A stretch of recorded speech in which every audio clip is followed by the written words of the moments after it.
It started as a simple plan, one last summer road trip before college scattered them in different directions.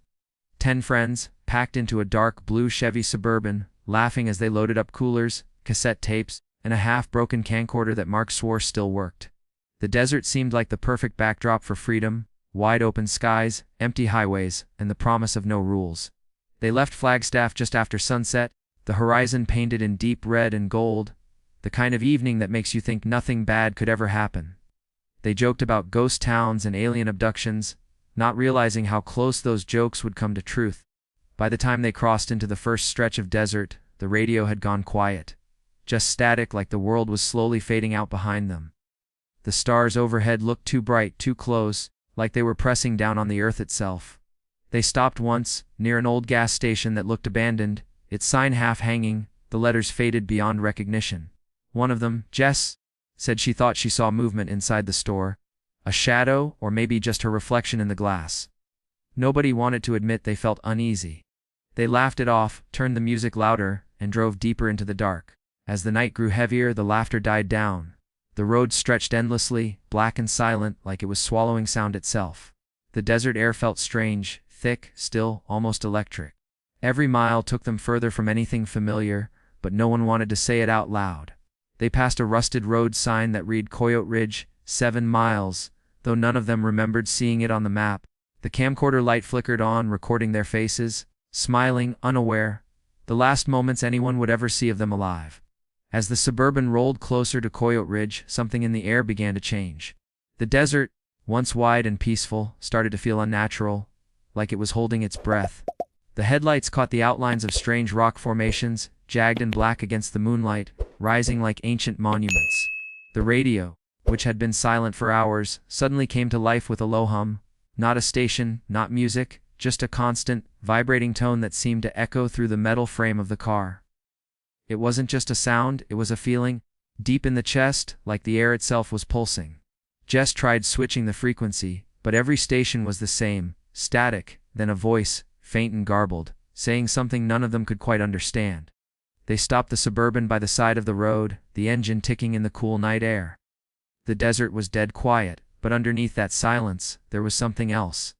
A rhythmic clicking, like stones knocking together somewhere far away. Mark stepped out first, flashlight in hand, scanning the dark horizon.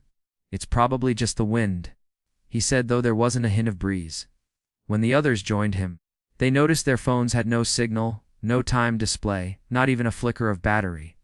It was as if everything electronic was being drained, drawn into the same invisible current humming through the night. Someone joked about it being aliens, but no one laughed this time. The sound from the radio grew louder, higher, until it stopped. Then came the silence. Not the kind you get when the noise fades, but a heavy, absolute silence that made them all look at each other, realizing that even their own breathing felt out of sync with the world. The beam of Mark's flashlight caught something. A figure, standing motionless on the ridge above them, half seen in the dust and moonlight. It didn't move, it didn't wave. It just stood there, like it had been waiting. And for a moment, no one could tell if it was watching them, or if it was remembering them. The next morning, the desert looked almost peaceful, golden sand stretching endlessly, the horizon blurred by the heat. But the Suburban wasn't where they'd left it. It sat a few yards off the road, doors open, as if someone had moved it in the night. Inside, the seats were coated with a thin layer of dust, even though they'd just been there hours earlier. When Jess climbed in, she found the old camcorder sitting on the dashboard, still running. Its battery light was blinking red, and inside was a VHS tape, a new one they didn't remember bringing. Mark popped it out and turned it over in his hands. There was a single word scratched into the label, PLAY. They set up a small TV from the back of the Suburban, connecting the camcorder to it with a tangle of wires. The screen came alive with static, then flickered to a shaky image. Desert sand, a dim blue sky, and the faint sound of breathing. It was their own voices, laughing, distant, recorded from the night before. But then something shifted. The footage cut abruptly to a different scene, same desert, same sky, but the camera was moving on its own. It panned toward the ridge, toward that same figure they had seen. Only this time it wasn't still. It was walking toward the camera, slow, deliberate, until the screen went black. When the picture returned, there was no one in the frame, just the Suburban, empty, doors wide open, filmed from a distance. A cold silence settled over the group, No one spoke for a long time. Jess asked who had filmed it, but everyone swore they hadn't touched the camera since the night before. The timestamp on the tape showed 3:17 a.m., a time when they were all asleep, or thought they were. Mark rewound the tape again, hoping for a glitch or some trick of the lens, but each replay showed the same impossible thing. The desert had recorded something on its own, and now it was showing it back to them, as if to remind them they were never really alone out there. By the third day, the group decided to head toward the nearest town for help, a dusty place called Red Hollow, about 20 miles south of where the last road sign had crumbled into the sand. It wasn't much more than a gas station, a diner, and a few boarded-up shops leaning into the wind. The locals watched them pull in with wary eyes, the kind of look that says you shouldn't be here. Inside the diner, the air was thick with the smell of old coffee and desert heat. When Mark asked the old man behind the counter if he'd heard of Coyote Ridge, the man's hands froze mid-wipe on a glass. "That place doesn't stay still," he muttered, not meeting their eyes. "Road shifts every few years. People go looking, they don't come back the same, if they come back at all." A woman at a corner booth, skin weathered by sun, eyes hollow from too many sleepless nights, called them over. She said she'd lived near the ridge her whole life, and that every summer, strange lights appeared out there. "Not headlights," she whispered. "Something else. They move against the wind." The group exchanged uneasy glances, thinking she was just another small-town storyteller trying to scare outsiders. But then she mentioned the Suburban. "A blue one," she said, "like the one that vanished back in '92. Her voice cracked when she said she'd seen it once, years ago, out there past the ridge. No lights on, just drifting across the dunes as if someone was still driving it. When Jess tried to ask more, the woman only shook her head. "The desert remembers," she said quietly. "It keeps what it wants." Outside, the wind had picked up, carrying with it a faint sound, something between a whisper and a hum, like voices riding the dust. The locals didn't look up. They just closed the diner doors one by one and turned the open sign around. The friends stood in the middle of the street, the sunlight burning overhead, realizing that everyone in that town knew something they didn't. Something that was already too late to forget. That night, they decided to go back. Maybe it was fear, maybe stubborn curiosity, but something about that VHS tape and the way the locals looked at them made leaving impossible. They drove out under a full moon, the Suburban's tires crunching over gravel and sand as the landscape around them grew eerily familiar. The same broken sign, the same twisted ridge line. But this time the air felt colder, heavier, like the desert was holding its breath again.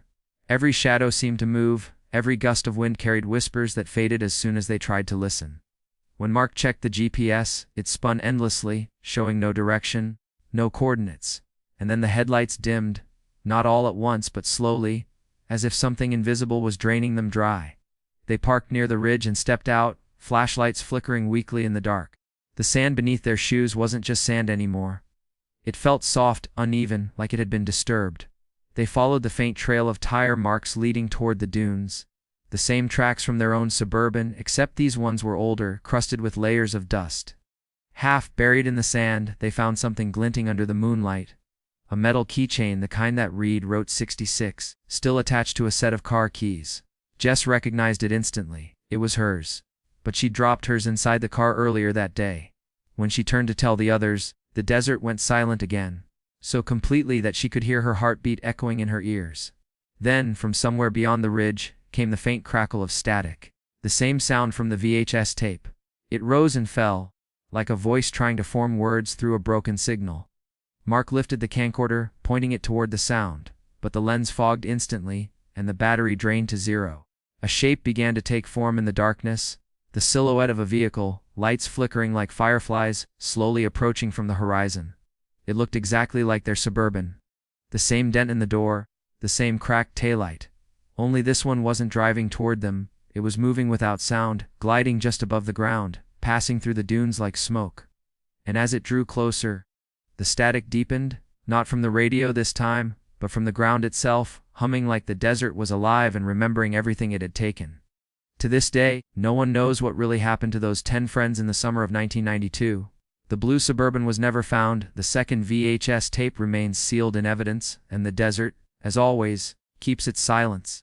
The official reports called it an unsolved disappearance, a case gone cold with no suspects, no bodies, and no answers. But the people who live near Coyote Ridge, they still talk about it. They talk about the lights that move across the sand long after midnight. They talk about the voices that ride on the wind. Laughter, faint and distant, like it's coming from a place time forgot. Some say the desert took them. Others say they never left at all. That what's out there isn't a place, but a memory that replays itself when the stars are right. Sometimes, truckers passing through claim they've seen a Suburban on the horizon, headlights glowing dim and pale, drifting across the dunes without leaving a single track behind. So if you ever find yourself driving that stretch of highway between Flagstaff and Needles, keep your headlights steady. Don't stop for anyone standing in the road. And if you see a blue Suburban in your rearview mirror, don't look twice. Because some roads don't end where they should, they just wait for someone new to follow them.